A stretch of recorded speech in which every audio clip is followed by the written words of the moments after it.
Hi everybody, Mike with Enviroscape LA. So here we are at the Manhattan Beach Botanical Garden just a couple days before Thanksgiving 2019, and I have before me, what I have in back of me is the butterfly building, and what I have in front of me is a sink that hasn't been installed yet.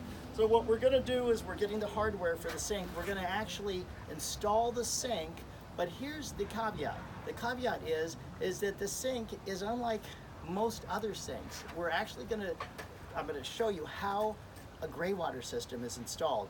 So the sink is right here, and then when the building was being built, we made sure that instead of tying into the sewer, that this sink drains out of this black ABS pipe right here.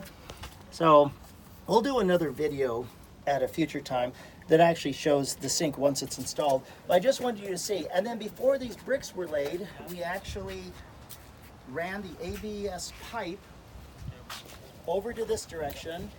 And over here, the day has come where we're actually going to tie into this ABS pipe.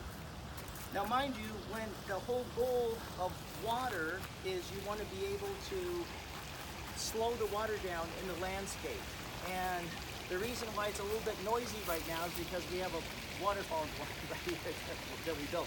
But so mind you, you wash your hands and the water goes out of into the ABS pipe. It goes into this pipe, and what we're going to do is we're going to run it down this ditch through a pipe. We're going to tie into this, and then we're going to run it out to the melaleuca tree for now. Once we tear that melaleuca out someday, because it's not a California native, well, we're going to tear it out. It's got some things wrong with it. We're going to replace it with a native species, California tree, and it'll be able to get water. Now, at the end, what we're going to do is we're going to put in a valve box like this valve box right here, and we're actually going to be able to control how much water goes into it. And eventually, we're going to tie into it here. We're going to be able to tap off of it and run different lengths of pipe to different plants. So it's coming along, the gray water system at the Manhattan Beach Botanical Garden. For more information, go to manhattanbeachbotanicalgarden.org. Take care.